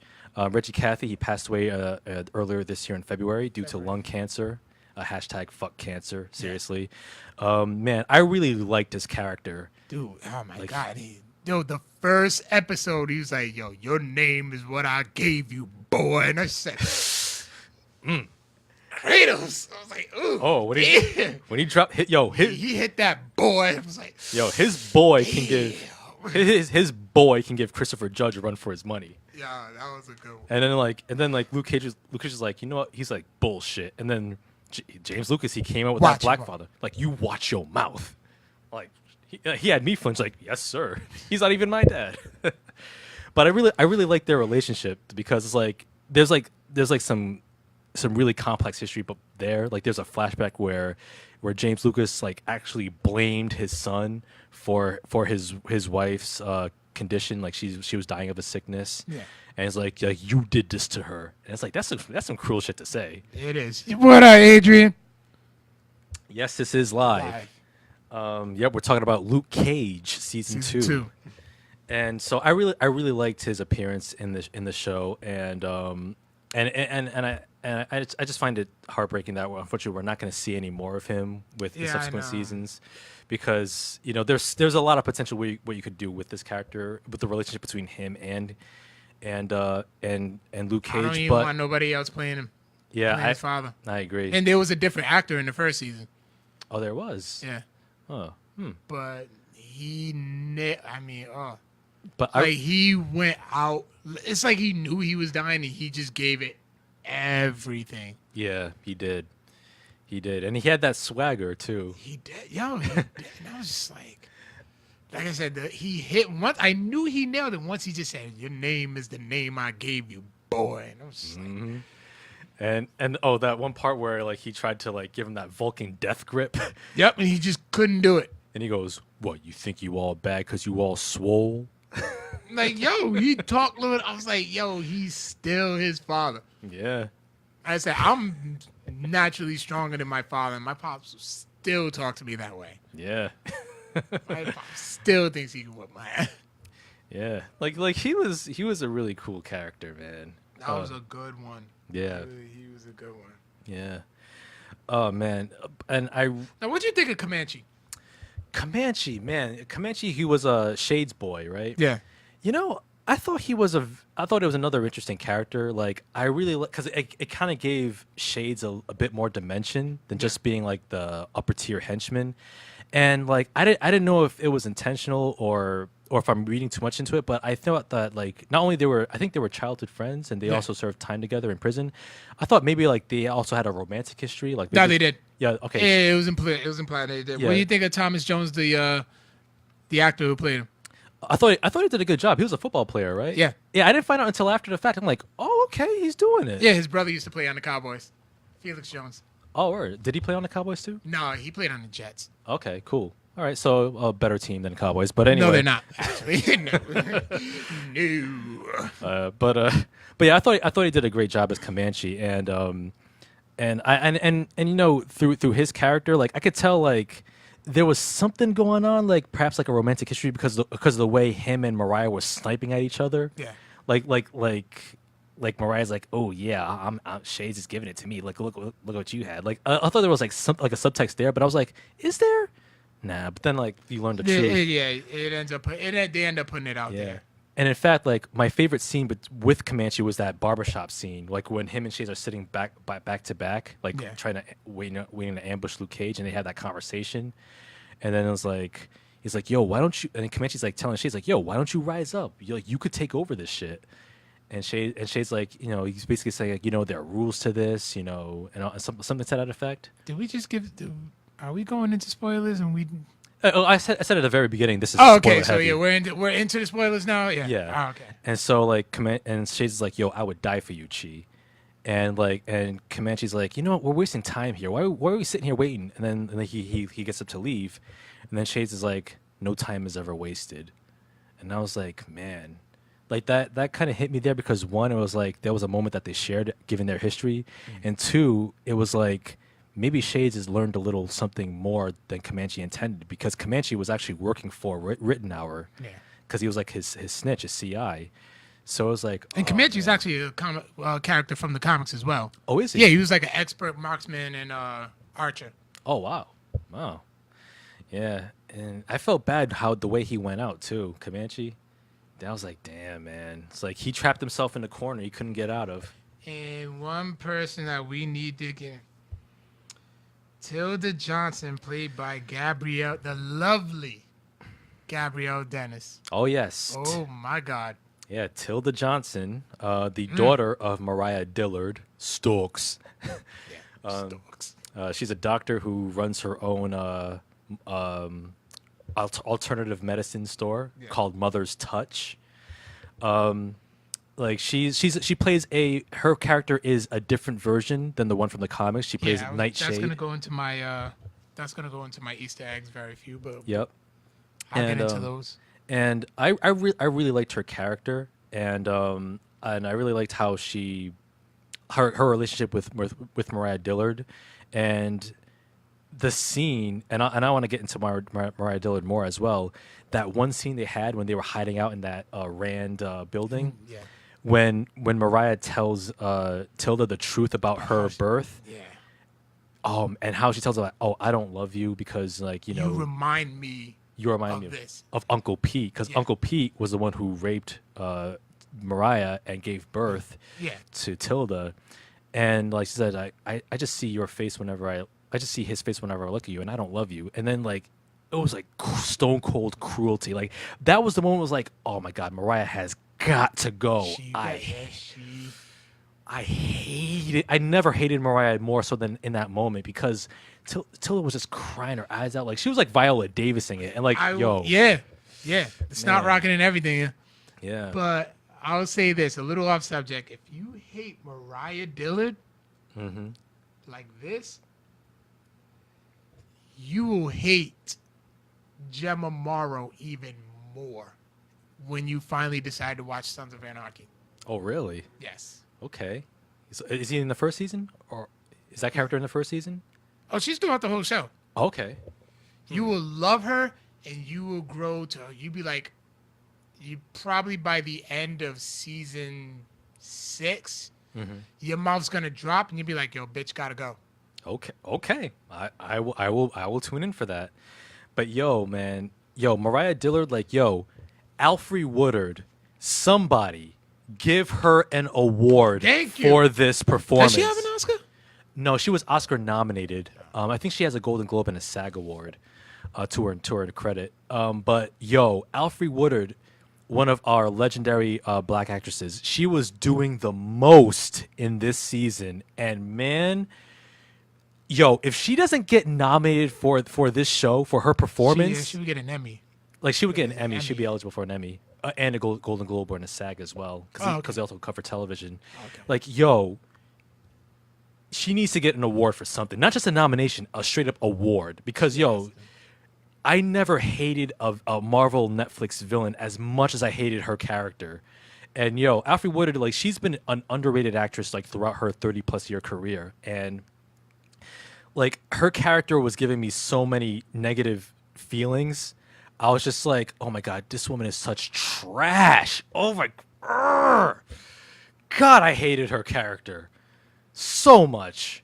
Like, even in the first episode of the season where she's basically like being all extra ratchet, like sucking on Shade's thumb in a restaurant all publicly.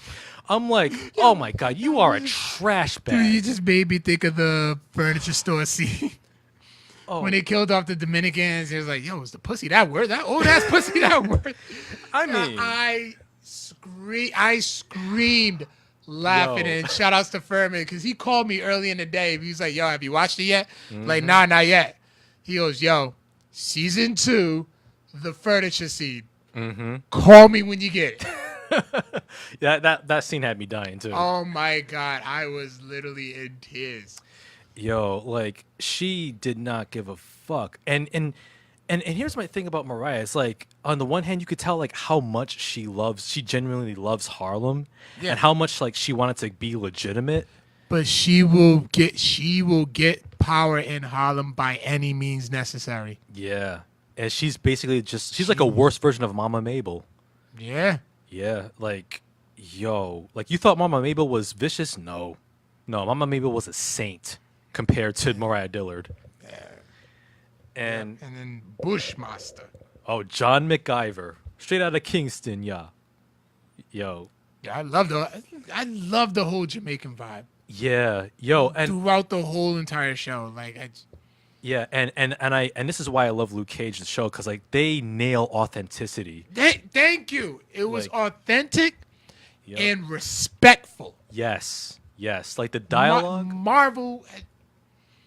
Marvel, just like with Black Panther, it was authentic and respectful. Yes, like the way they did that, the Jamaican patois and the dialogue. Yeah. Yo, like it was like Jamaicans, they talk like that. Yeah. Yep. And I actually watched it with subtitles sometimes, and it was so hilarious how the subtitles couldn't pick it up.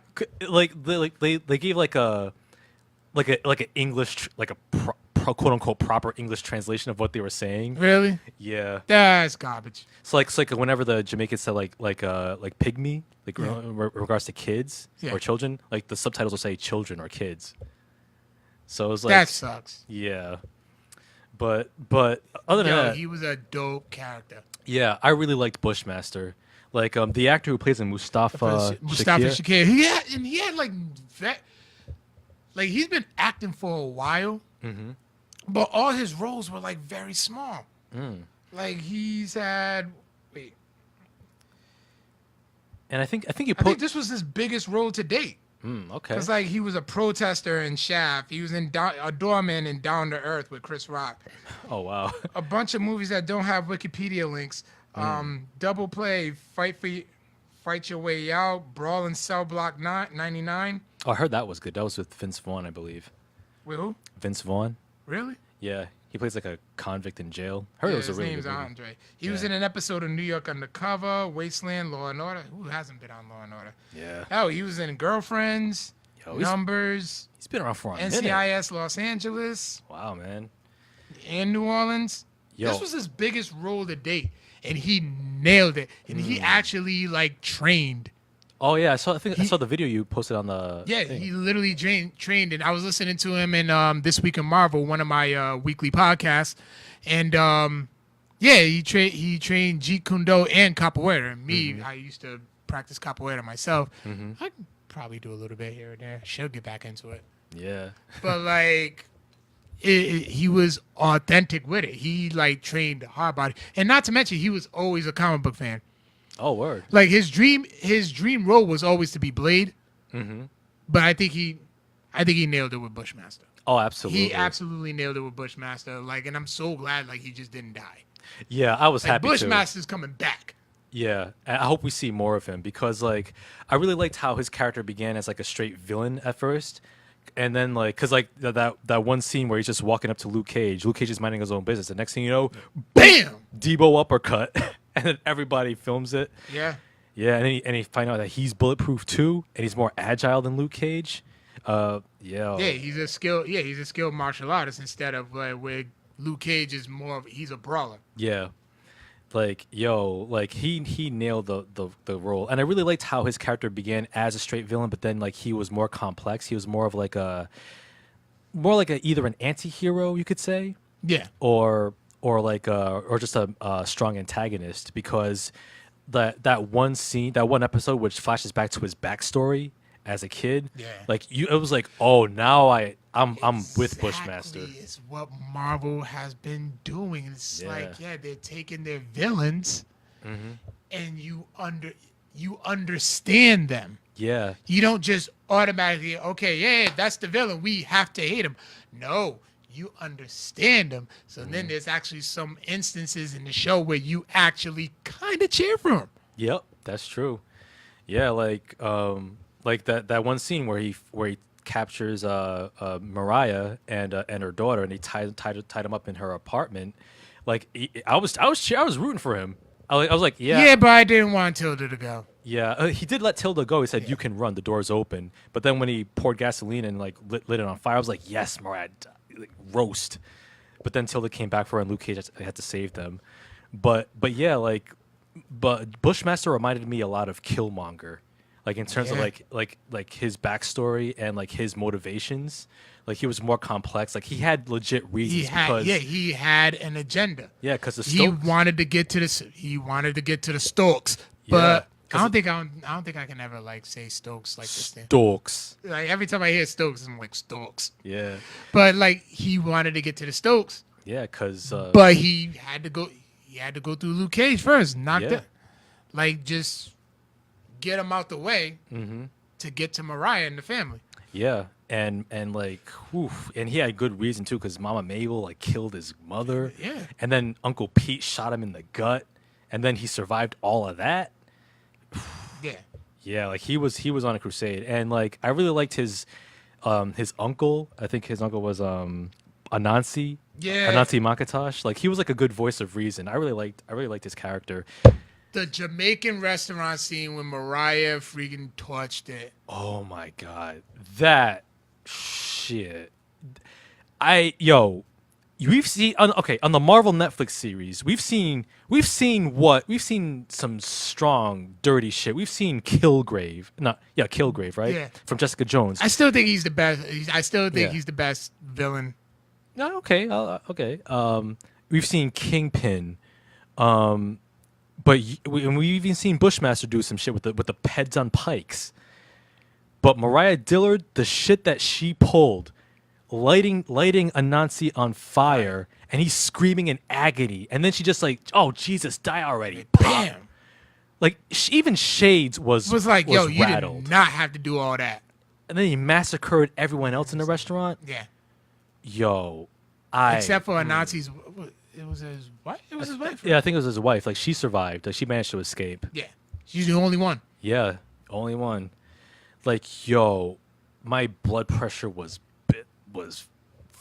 full on for that scene. I was like, oh my god, this character. If she doesn't get got by the end of this season, I'm gonna be super pissed off.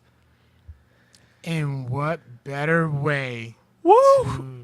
Yo, though, listen, like, so finally at the end, towards the end of the season, Mariah finally gets arrested, and then like, and then like she's starting to make some power moves in prison, like killing off those inmates. Yeah, she did. Yeah, with that razor blade toothbrush shank. Yep. And then you have that final scene, one of the final scenes where her daughter Tilda, remember the daughter who she told to her face that I don't love you because I see your face and I see my rapist. Tilda comes in there. They have their final what turns out to be their final conversation, and then Tilda gives her the kiss of death, calls her mother. And mind you, right before that scene where they have that conversation in prison, you see Tilda making this mixture. Yeah. And I think like, and you saw a screenshot of what she was making from the book. It's like, I think it was in Spanish. I think it translates to spider's kiss. Spider's kiss. Yeah. I have an Easter egg on that. Yeah. I'll get to. When she planted that kiss on her lips, that's when I knew. I was like, I think Mariah's dead. I think something's up right here. And then you fast forward to a final scene where she has a conversation with Luke Cage, and then all of a sudden when she's talking, coughs up blood. Wait, what the hell just happened? When I saw that, my jaw dropped, and when she was dying, I stood and I applauded. I cheered for that scene, yo. She got him. Like once I Oh my put God. two and two together, I'm like, damn. Like I had to pull a Smokey and Craig. Damn. Yo, like I never rooted for a villain to die so much as I did Mariah Stokes. Like she nobody on that show is more deserving than her. Nobody, not even Bushmaster. No, even definitely not Bushmaster. Yeah, not even Shades, and Shades was fucking borderline.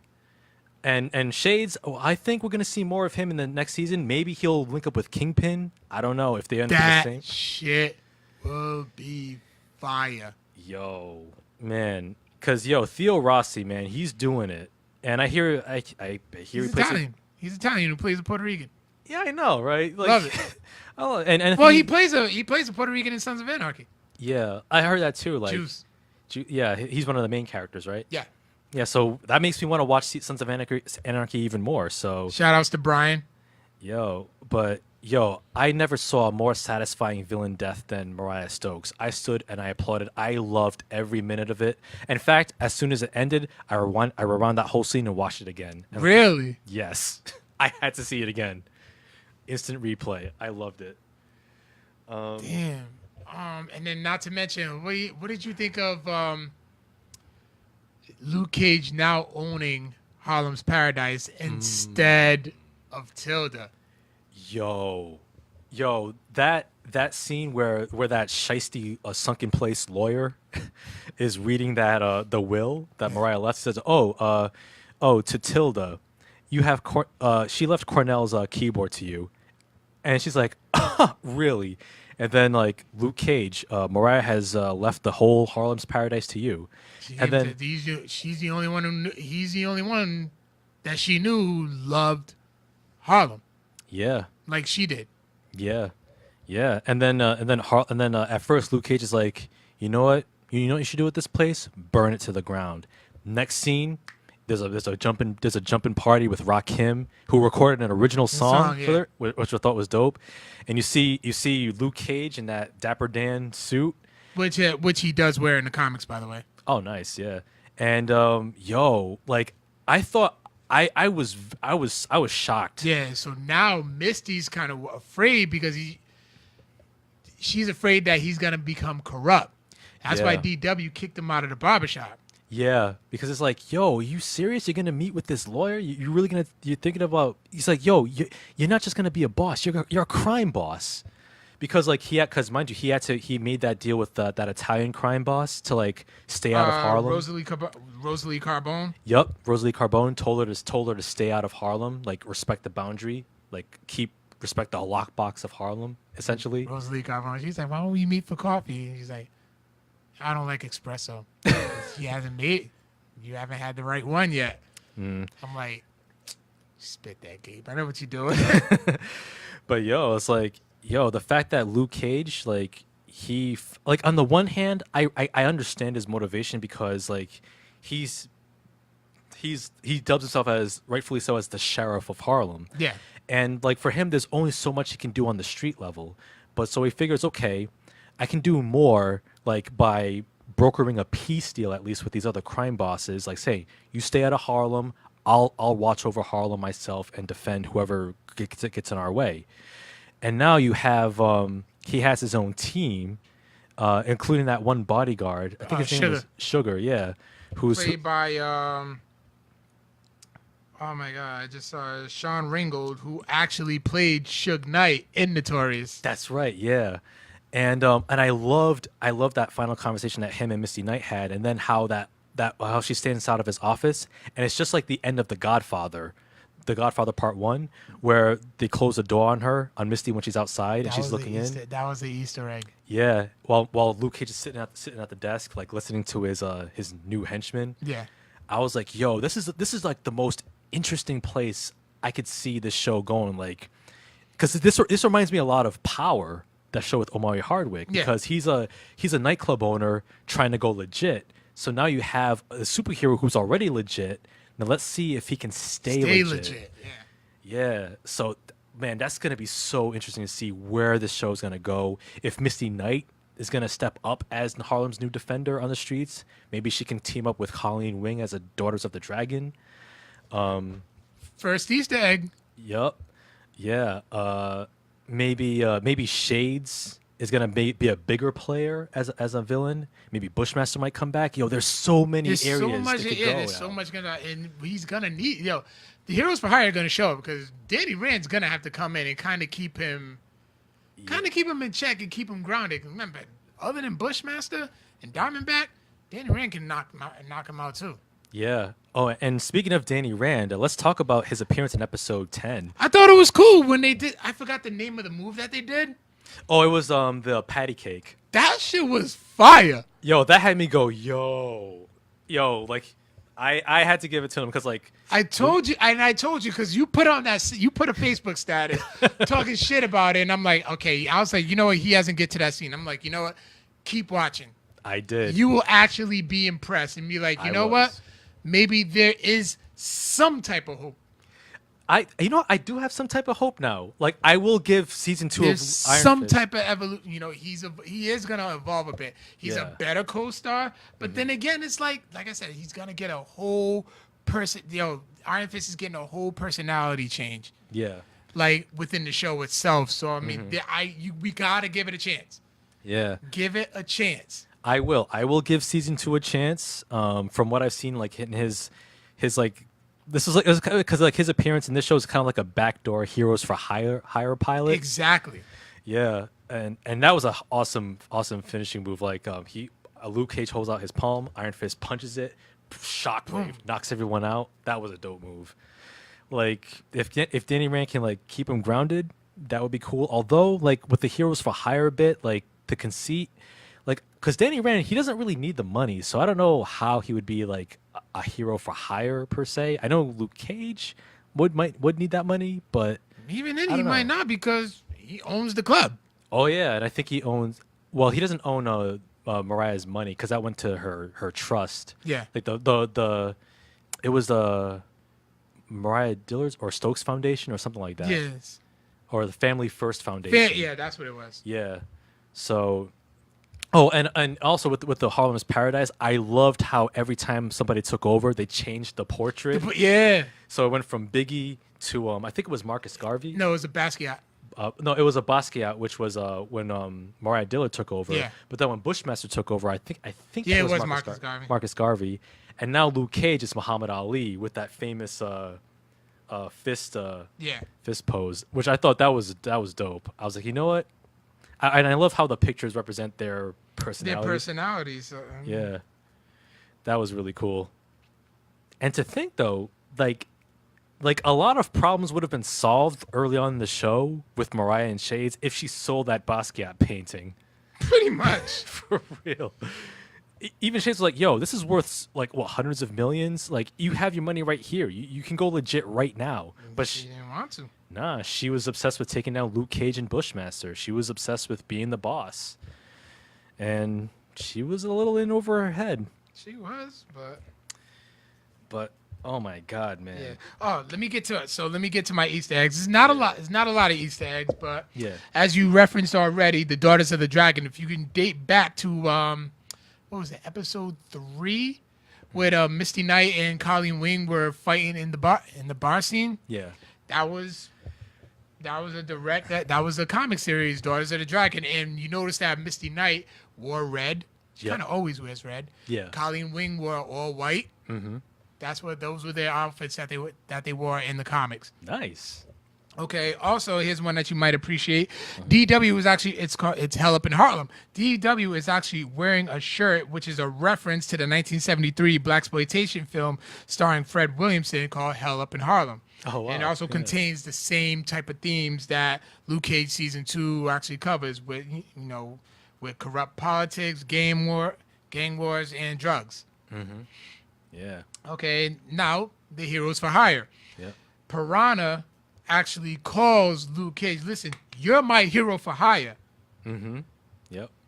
And which was a comic where actually Luke Cage, this was from the comic was from the 70s, where Luke Cage was actually hired by Dr. Doom. Really?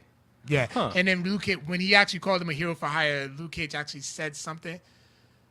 He actually said something. I forgot the line, but it was the same exact line from that comic book. Right. Yeah. Our girl Tilda, Tilda was beautiful. Yes, she was. Oh my God. There you go. And so Tilda is actually, Nightshade in the comics, and she was actually a genius criminal scientist who uses robots to run Harlem. And also, what we have mentioned, the Spider's Kiss that she used to kill Mariah, was actually from the Spider Island series, where she actually gained spider powers. Oh. Yeah, and then at the end of the series, when she shows up to Harlem's Paradise, and if you notice how her outfit, where she had the headband and the like the afro. and the two afro puffs, that's Yeah. actually a nod to what she actually wears in the comics. Oh, word. Nice. All right. And then, of course, Rosalie Carbone, who's actually part of the Carbone crime family. She actually made some appearances in the Punisher series. And she's actually going to have confirmed that she's going to be in Daredevil season 3. Oh, nice. Okay, that's gonna be interesting. Oh, it's going to be very interesting. Yeah. I cannot wait for that. I think that's going to be the next one. The next Marvel Netflix series. Yeah, I think they did announce season 3, if I'm not mistaken. I could They be. hinted at Defenders. So. Yeah, I could be wrong though. But that's all I got. That's all I got for Easter eggs. Ready to move on to question of the week? Well, before I do that, I was just gonna say, like, yo, if you haven't seen Luke Cage, Oh snap! do it. Do it. Yep. It makes me want Do to. it. It makes me want to dig into the comics. Hopefully, they're just as good as the show. I know there's gonna be some differences, obviously, but yo, I will say that Luke Cage season 2 is perhaps, you know what? No, I'm not gonna say perhaps. Luke Cage season 2 is my favorite season of all the Netflix shows so far. Really? Yeah, I'm gonna say that, and that's saying a lot considering That's how a much. lot, because that's a. Because a Jessica lot of Jones good is stuff. really Gee, dope. Jessica Jones season 1 was dope. Yeah. I'm gonna say. They're actually saying like season 2 was like a disappointment. Well, season 2 was good. It was. It was almost as good as season 1. Of Jessica Yeah, I Jones. mean, Iron Fist was a letdown. Yeah, they said it was a letdown. Iron Fist was a letdown. Defenders was a letdown. I said it was mediocre at worst. Yeah, I'd say it was I at best. Yeah, Defenders. But I think the Netflix series is still doing it. Oh yeah. Punisher was. Yo, oh my God! If Punisher was on Luke Cage, it would have been like one episode. He would have rolled up into Harlem's Paradise and shot Mariah between the eyes in the end. Yeah, that would be it. Yep. It's like, this is my club now. He wouldn't even do that. That'd be it. Probably tortured on fire too. Yeah, he would. So yeah, question of the week: who is the most underrated Marvel hero? Our Instagram actually got pretty good. Sharon Comics just left a smiley face. Jim Savard said Blink. John Haponic said Cyclops. Comics and movies, great character when given a chance. Cyclops. Yeah. He's kind of like a Boy Scout dickhead. Yeah. Yeah. Yeah, he's also in that Marvel 1602 also. Alex Reed's Comics says Black Panther. But I think Black Panther's like stock Black Panther stock definitly did rise. Oh yeah, The movie made $1 considerably. billion. So. Yep. And Spock of Summer couldn't even think about it. He just said, We actually had a good one on the Facebook. Yeah, Kevin Lima, shout outs to him. He tuned in earlier. All right. He said Guardian, parentheses, James Hudson, also known as Weapon Alpha and Vindicator from Alpha Flight. And then Mark St. Reed says Hawkeye. Hawkeye. Okay. Yeah. Yeah. So this week's question of the week: who would you say is the best? Who is the best rapper turned actor? I'm going. Let's go with LL. I'm going with Uncle L. LL Cool J, man. Yeah. He's got like the longest catalog, but actually, you know what? You could take LL. Yeah. I'm gonna go a different route. Mark Wahlberg. Damn. That's an even better choice, actually. Yeah, because Good Vibrations. Marky Yeah. Mark and the Funky Bunch. God, He's so embarrassed by that shit. he should be. As he should be. But you know what? I'm gonna say Good Vibrations is a guilty pleasure song. It really is. Honestly, I just listen to it and laugh. It is. It's like that was once Mark Wahlberg. Yeah, he came a long way. He did. Dude. Okay, Mark Wahlberg's a great choice. Mark Wahlberg, LL, Ice-T. Will Smith. Yeah. Yeah. Mm-hmm. Tell us what you think. That'll be on social medias within a day or two. Yep. Also, you can email us at codexprimepodcast@gmail.com. Word. Yep, and you can also find all of our episodes on Facebook Live, SoundCloud, Google Play, YouTube, and iTunes, where you can hit us up with a 5-star review. They're coming, so keep them coming. Yes, keep them coming. We thank you so much for your support, for your listenership, your viewership, all that. Sending us, dropping us likes on our Facebook page, retweets, all that good stuff. We love y'all. We're gonna keep doing it. Just gonna keep doing it. Yeah, because that's what we do. It's how we do. All right. All right, man. Anything else you got on your? No, that's it. All right. Well, that's pretty much it on my end as well. Just tune in next week. Next week we'll still come back next Thursday, but afterwards we'll go back to our Tuesday schedule the week afterwards. So yeah. In the meantime, we will catch you on the flip, and as always, peace out, nerds. Later.